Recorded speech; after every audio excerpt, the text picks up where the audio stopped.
Começa agora o Gospel News. Hoje é sexta-feira, dia 29 de maio de 2026.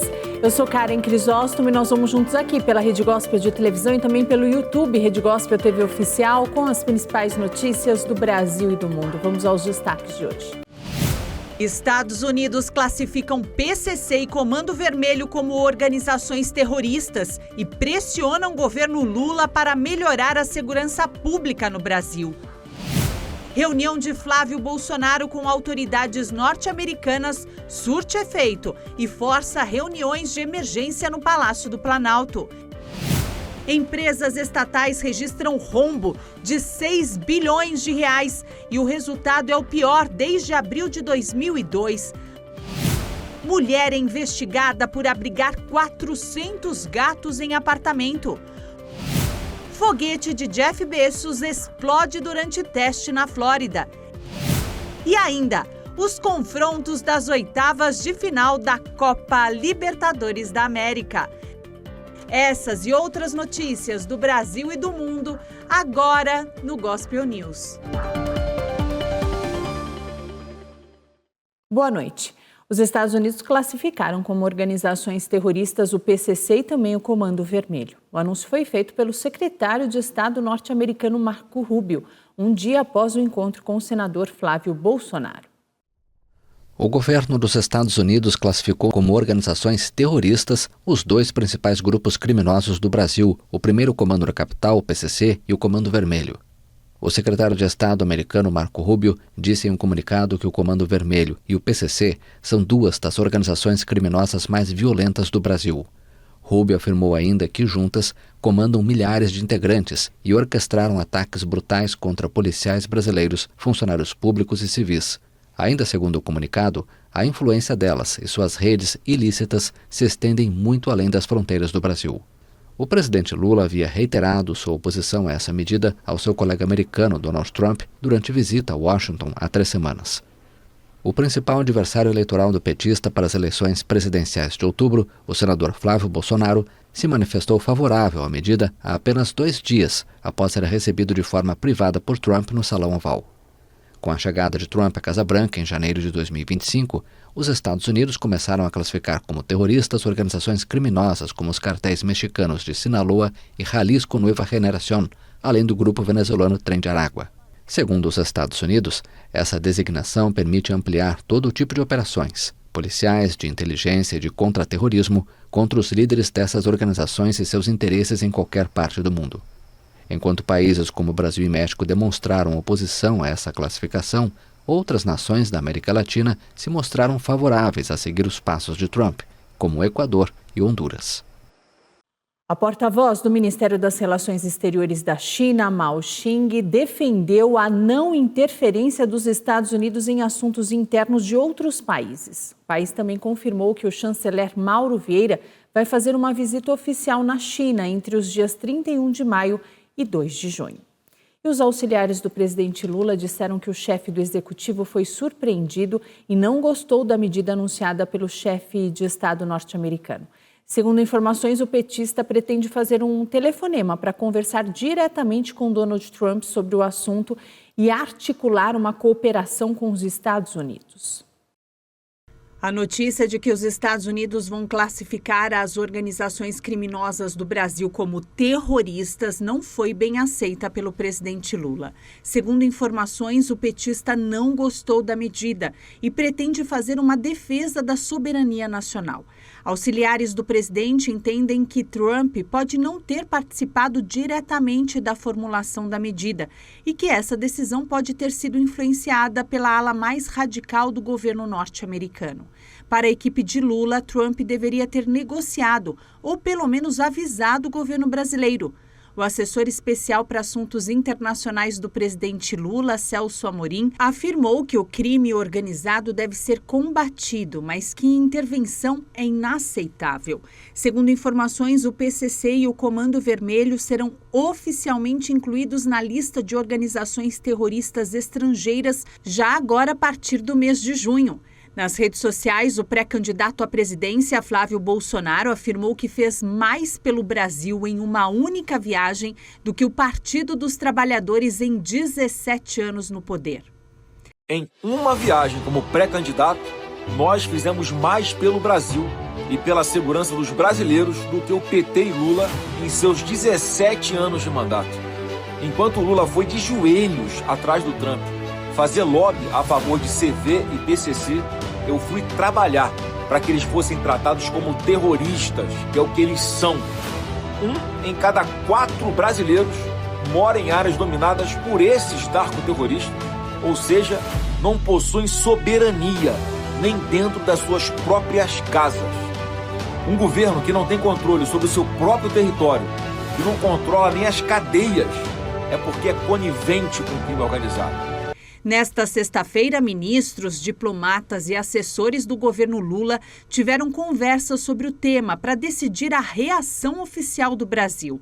No início da tarde, o presidente Lula afirmou que o governo do Brasil pretende combater internamente o crime organizado e que não vai aceitar intervenções internacionais.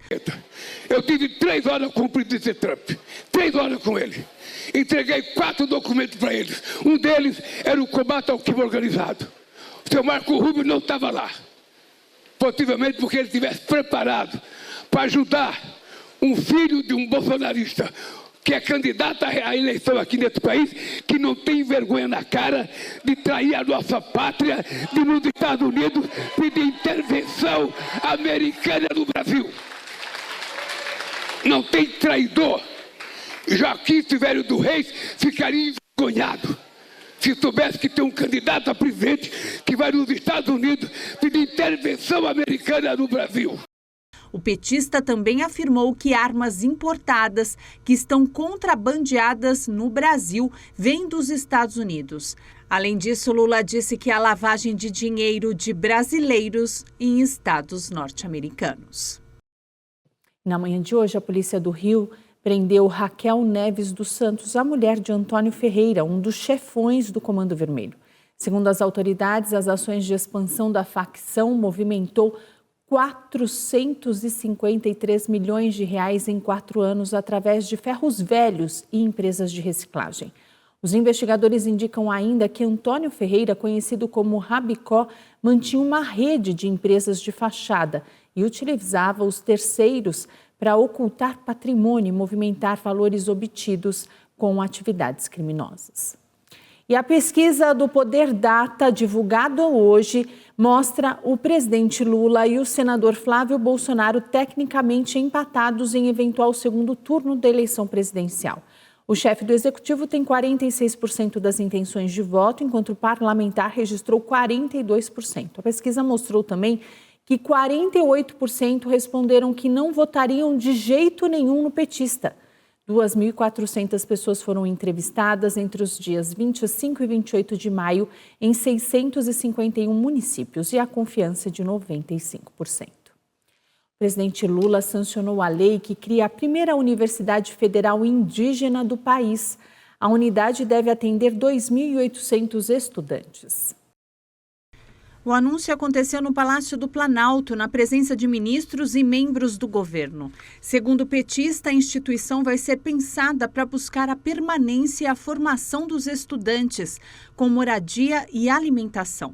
De acordo com a deputada federal Sônia Guadalajara, a criação da instituição auxilia principalmente na permanência e conclusão de cursos superiores por indígenas, além de promover a troca de conhecimento entre os povos originários e o desenvolvimento na academia tradicional.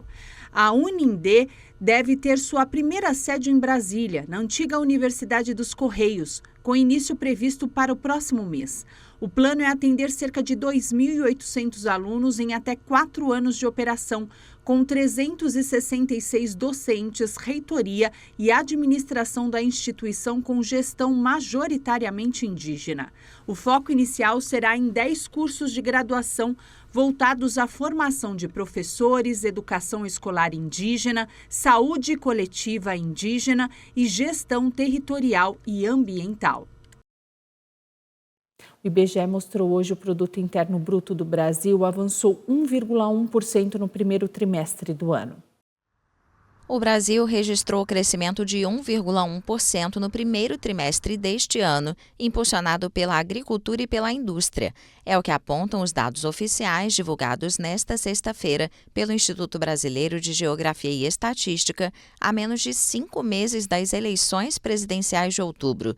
Esse número representa um aumento em relação ao quarto trimestre de 2025, quando o Produto Interno Bruto cresceu apenas 0,3%, de acordo com dados revisados do IBGE. Os números são uma boa notícia para o presidente Luiz Inácio Lula da Silva, que busca a reeleição.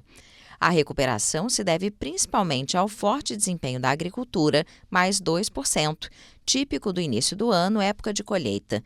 A indústria também apresentou dinamismo com crescimento de 1%, enquanto o setor de serviços cresceu apenas 0,5%. O consumo das famílias aumentou 1%. No ano de 2025, o crescimento da economia brasileira foi de 2,3%.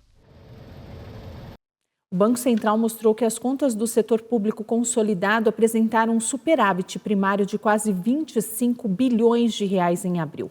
Mas, por outro lado, as empresas estatais registraram um déficit de quase 6 bilhões de reais. Esse é o pior resultado para o período de janeiro a abril desde 2002. E o premier de Israel, Benjamin Netanyahu, declarou que ordenou ao exército que assumisse o controle de 70% da faixa de Gaza. O grupo terrorista Hamas e Israel estão em cessar-fogo desde o ano passado. O primeiro-ministro israelense Benjamin Netanyahu declarou que ordenou ao exército que assuma o controle de 70% da faixa de Gaza. A medida significa desconsiderar efetivamente os termos do cessar-fogo com o movimento islamista Hamas, em vigor desde outubro. Podemos aproveitar o nosso poder em muitas direções. Ainda teremos que esmagar o Hezbollah. Nesse momento, estamos estrangulando o Hamas. Agora controlamos 60% do território da faixa, vocês sabem disso. Estávamos em 50%, passamos para 60%, e minha diretriz é avançar até 100%. Vamos na ordem correta. Primeiro 70%, comecemos por aí. Estamos apertando eles por todos os lados e vamos cuidar do que restar depois. O anúncio de Netanyahu ocorre em meio à violência na faixa de Gaza, onde o exército israelense continua sua campanha de bombardeios. Israel e Hamas se acusam mutuamente de violar o cessar-fogo, que entrou em vigor em outubro, após 2 anos de guerra desencadeada pelo ataque sem precedentes do movimento islamista palestino ao território israelense, em 7 de outubro de 2023. De acordo com os termos do cessar-fogo, as forças de Israel deveriam se retirar para além da chamada linha amarela, que separava a área controlada pelo Hamas da parte do território ocupada pelo exército israelense. Essa área correspondia a pouco mais de 50%. A Romênia acusou hoje a Rússia pela queda de um drone sobre um prédio residencial perto da fronteira com a Ucrânia.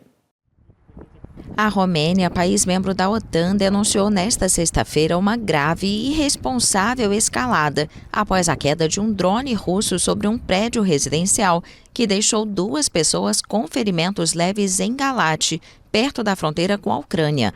O presidente romeno, Nicu Zordan, convocou uma reunião do Conselho Supremo Nacional de Defesa para examinar o impacto do drone, que também foi condenado pela OTAN e pela União Europeia. Dan apontou a necessidade de debater as implicações do incidente mais grave no território romeno desde o início da invasão russa da Ucrânia em fevereiro de 2022. O problema é que se trata de um incidente bastante grave que, infelizmente, resultou na queda de uma sacada de um edifício residencial, ferindo os moradores do apartamento em questão. Algo inaceitável e uma situação que, naturalmente, condenamos sem hesitação esta manhã.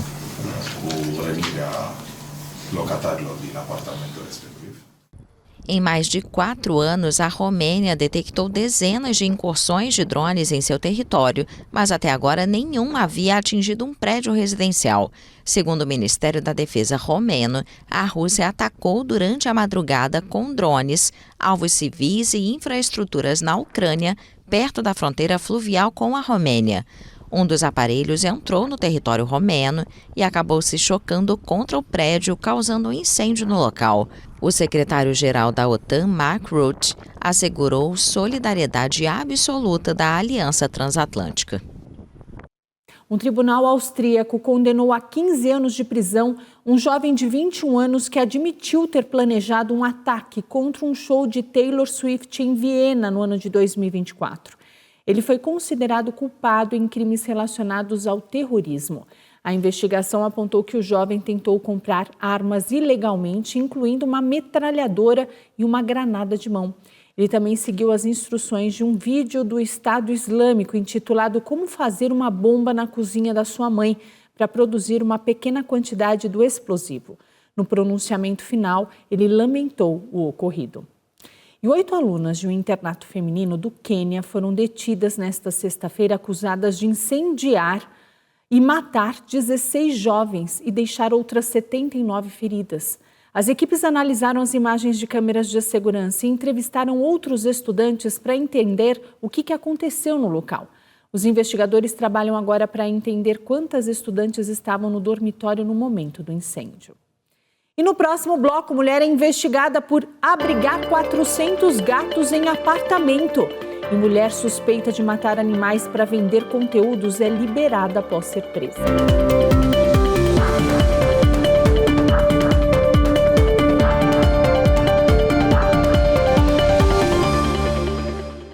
A Polícia Civil de Santa Catarina investiga um caso envolvendo mais de 400 gatos encontrados vivendo em situação insalubre dentro de um apartamento no oeste do estado. Uma idosa aposentada é investigada por maus tratos. De acordo com a investigação, a tutora dos felinos, uma senhora aposentada, é investigada por maus tratos a animais. As equipes técnicas conseguiram entrar no local após uma liminar do Ministério Público Estadual.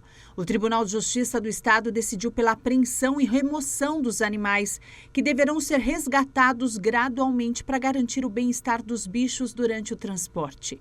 O município vai assumir a guarda, o tratamento e a destinação dos gatos em local seguro. De acordo com o município, a situação se arrasta há mais de 10 anos e começou quando a dona da casa tinha um casal de gatos que se reproduziu sem controle. A prefeitura divulgou imagens mostrando os felinos aglomerados em cômodos, janelas e dentro dos móveis da casa. O nome da investigada não foi divulgado pelas autoridades. A empresária suspeita de torturar e matar os animais esmagando-os com os pés e as mãos para vender vídeos na internet foi solta horas depois de ser presa. Ela admitiu em depoimento que produziu os vídeos com a finalidade de excitação sexual. A polícia não conseguiu acessar o celular da suspeita e por isso não foi possível decretar o flagrante. E um idoso de 73 anos foi preso em Belo Horizonte durante uma operação de combate ao tráfico interestadual de drogas. Segundo as investigações, ele teve a prisão domiciliar decretada, mas precisou ser encaminhado à sede do Departamento Estadual de Combate ao Narcotráfico. O filho dele também foi alvo da operação, mas está fora do país. Imagens da operação mostram o momento em que policiais civis entram na residência do idoso para o cumprimento da ordem judicial. A operação foi deflagrada simultaneamente em diferentes estados, incluindo Minas Gerais, Rio de Janeiro, São Paulo, Paraná e Mato Grosso do Sul. A seguir, foguete da Blue Origin explode durante teste na Flórida e os confrontos das oitavas de final da Copa Libertadores.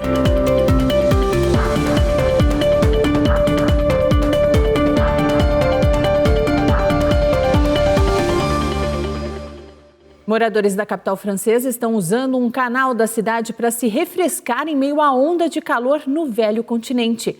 Os termômetros franceses registraram 37 graus nesta semana. Uma piscina a céu aberto. Parisienses se refrescaram no canal Saint-Martin em meio a uma onda de calor precoce, apesar da proibição de nadar. Os termômetros chegaram a 37 graus esta semana na França, durante um período de altas temperaturas na Europa. Nadar fora das áreas autorizadas é proibido na capital francesa, incluindo no rio Seine e no canal Saint-Martin. Nem mesmo o veto impediu os parisienses de mergulharem na água para se refrescar. Quando estou no meu apartamento, onde moro sozinho, a temperatura lá dentro sobe rápido, para uns 30 a 32 graus. Já aqui a gente está na sombra, tem uma brisinha e assim que você entra na água, a temperatura do corpo baixa. Então aqui eu me sinto tão bem, é ótimo. Alors je me suis baigné parce que voilà, on est sur le canal Saint-Martin, il fait 32 degrés, donc assez chaud. Eu nadei porque estamos no canal Saint-Martin. Está fazendo 32 graus, então está bem quente. E eu dei um mergulho para me refrescar. Além disso, tinha muita gente nadando. A polícia passou por lá, mas não foi uma repressão muito forte, o que foi legal. Só alguns lembretes. Ninguém foi detido e achei isso bem bacana. Il n'y a pas eu d'interpellation et moi je trouvais ça plutôt assez sympa. Paris virou manchete antes das Olimpíadas 2024, após limpar seus cursos d'água para que pudessem ser usados em provas de natação. Apesar da limpeza do Sena, a qualidade da água nunca deixou de ser motivo de polêmica. Um búfalo em Bangladesh, apelidado de Donald Trump, foi poupado do sacrifício após ganhar fama na internet. Ele vai ficar sob os cuidados do Zoológico Nacional. Salvo pela fama, Buffalo Trump será poupado de sacrifício. Um búfalo albino em Bangladesh, apelidado com o nome do presidente dos Estados Unidos, por causa de seus cabelos loiros e esvoaçantes, ganhou repercussão devido à semelhança com o político. O animal de 700 quilos estava destinado ao abate para celebrar o Eid al-Adha, a festa do sacrifício islâmica, mas foi salvo após ganhar visibilidade nas redes sociais e será cuidado do Zoológico Nacional do país.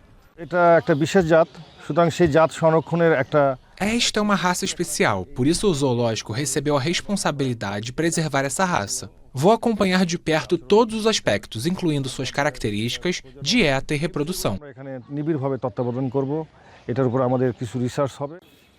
Mais de 12 milhões de animais, incluindo cabras, ovelhas, vacas e búfalos, devem ser sacrificados durante o feriado, quando muitas famílias mais pobres têm uma rara oportunidade de comer à vontade.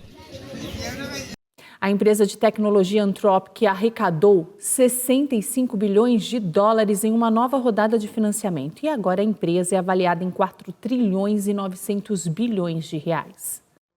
A Anthropic foi avaliada em 965 bilhões de dólares após uma nova rodada de financiamento. O valor equivale a 4,87 trilhões de reais na cotação atual. A criadora do modelo Claude arrecadou 65 bilhões de dólares e agora supera a avaliação da sua rival OpenAI. A empresa de inteligência artificial praticamente triplicou seu valor em 3 meses. A Anthropic afirmou que os recursos vão ajudar a atender a demanda histórica e levar o Claude a mais ambientes de trabalho. A startup declarou um salto em sua receita, que ilustra a adoção acelerada de suas ferramentas profissionais, entre as quais se destaca o Claude Code, seu assistente de programação para desenvolvedores. O crescimento da Anthropic se baseia em entregar a IA generativa, prioritariamente, às empresas. Já a rival, o OpenAI, havia apostado primeiro no mercado consumidor, amplamente dominado por seu modelo ChatGPT e pelas ferramentas Gemini do Google. A Galaxy Corporation realizou um desfile na capital da Coreia do Sul com robôs humanoides, usando roupas de grife. Uma combinação que une tecnologia e humanidade. Robôs humanoides usando roupas de grife se juntaram a modelos na passarela em um desfile de moda em Seul, organizado pela empresa de entretenimento sul-coreana Galaxy Corporation. A Coreia do Sul é uma das líderes mundiais na produção de robôs, com 1.200 criados para cada 10.000 trabalhadores. 갤럭시 코퍼레이션은 로봇과 사람이 공존하고 공생하는 세상을 꿈을 꾸고 있습니다. A Galaxy Corporation sonha com um mundo em que robôs e humanos coexistem e vivem em simbiose. Acredito que algum dia os humanos irão copiar a moda usada pelos robôs e, por sua vez, os robôs vão utilizar a moda dos humanos. 그래서 언젠가 그 세상을 저희가 만들고 싶어서 저희가 피지컬 AI 로봇 패션쇼를 개최하게 되었습니다. O evento apresenta visuais coordenados e coreografias sincronizadas, incluindo também luta de boxe entre as máquinas. Fora da passarela, persistem os receios quanto ao risco dessa tecnologia tomar os empregos humanos.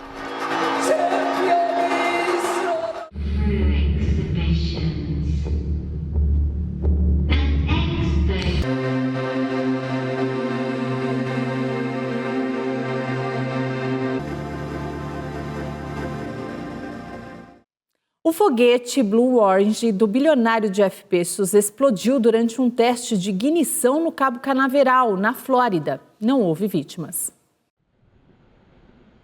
O foguete New Glenn da Blue Origin explodiu enquanto estava na plataforma de lançamento durante um teste em Cabo Canaveral, na Flórida. Em um breve comunicado publicado no X, a empresa afirmou ter registrado uma anomalia durante o teste de acionamento e acrescentou que todo o pessoal foi localizado. Um vídeo do incidente mostra fumaça saindo da parte inferior do foguete, que tem 98 metros de altura, antes dele ser envolto por uma enorme bola de fogo. A explosão é o mais recente revés para a empresa de exploração espacial, que pertence ao bilionário Jeff Bezos. O foguete New Glenn está no centro das ambições espaciais do grupo. Elon Musk, que fundou a SpaceX, empresa rival da Blue Origin, lamentou o ocorrido e classificou o acidente como muito infeliz.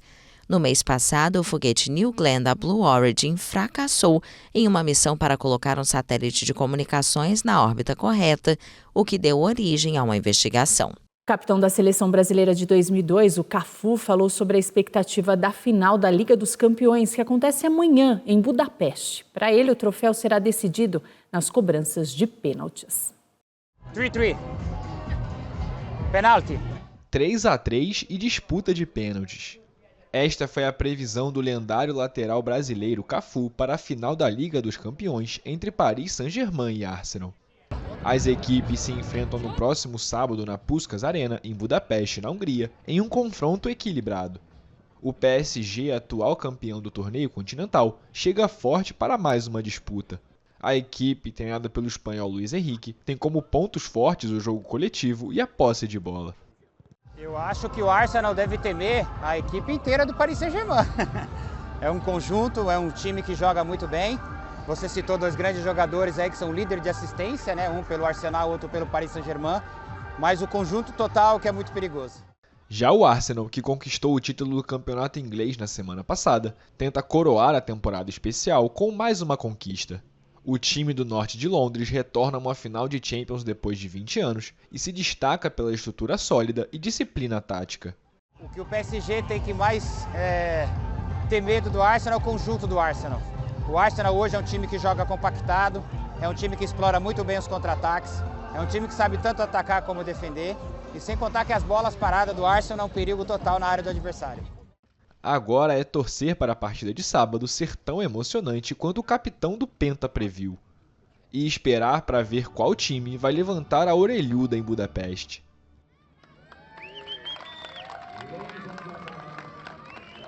E faltam somente 13 dias para o início da Copa do Mundo e a seleção brasileira se prepara para o amistoso contra o Panamá, sem o principal jogador. A seleção brasileira treinou na Granja Comari para o amistoso contra o Panamá no próximo domingo, no Maracanã. A partida serve de preparação para a estreia da equipe do italiano Carlo Ancelotti na Copa do Mundo daqui a 15 dias. Apesar do provável clima de festa da torcida antes do Mundial, o experiente volante Casemiro ressaltou a importância do jogo no Rio. A Copa do Mundo já começou, né? Não é um jogo, apesar de ser um jogo amistoso, mas a Copa do Mundo já começou, as oportunidades vão surgir e eu acho que vai ser muito importante, sim, essa conexão, essa despedida e o que nós queremos é fazer um grande jogo já para chegar bem na Copa do Mundo. A sessão de treinamentos ainda contou com uma presença ilustre. Luiz Felipe Scolari, técnico vencedor da última Copa conquistada pelo Brasil. Antes do Mundial, a seleção ainda enfrenta o Egito no dia 6 em Cleveland, nos Estados Unidos. Para os amistosos, a equipe vai ter um desfalque importante, o atacante Neymar. A CBF informou mais cedo que o craque de 34 anos foi diagnosticado com uma lesão muscular na panturrilha direita e vai ficar longe dos gramados entre 2 e 3 semanas. Com isso, o jogador é dúvida para a partida de estreia contra o Marrocos no dia 13 de junho. E a Conmebol realizou o sorteio das oitavas de final da Copa Libertadores e Flamengo e Cruzeiro vão se enfrentar nessa fase do torneio. O Corinthians vai jogar contra o Rosário Central. O Mirassol pega a LDU de Quito e o Palmeiras vai enfrentar os paraguaios do Cerro Porteño. O Fluminense joga contra o Independiente Rivadavia na Argentina. E é claro que você vai ver todos os resultados desses confrontos aqui no Gospel News. A parte estrutural do palco da 34ª edição da Marcha para Jesus já foi entregue em São Paulo. A partir de agora, a montagem entra na fase de instalação de painéis de LED, iluminação e sistema de som para receber o público no maior evento cristão a céu aberto do mundo. A Marcha para Jesus acontece no dia 4 de junho, feriado nacional, com concentração às 10 horas da manhã na Estação da Luz. Os shows e apresentações musicais serão realizados na Praça Heróis da FEB, Força Expedicionária Brasileira, na zona norte da capital, reunindo milhões de pessoas em um dia de fé, música e celebração. E o Gospel News desta sexta-feira fica por aqui. A todos vocês, um final de semana abençoadíssimo. Amanhã, sábado, tem Santa Ceia das Primícias a partir das 5 horas da tarde na Renascer Arena. E domingo é dia de celebração da família em todas as igrejas Renascer em Cristo. Os cultos são presenciais, às 8, às 10 da manhã, às 4 da tarde e às 6 da noite. Segunda, a gente está de volta com mais Gospel News. Bom final de semana e até lá.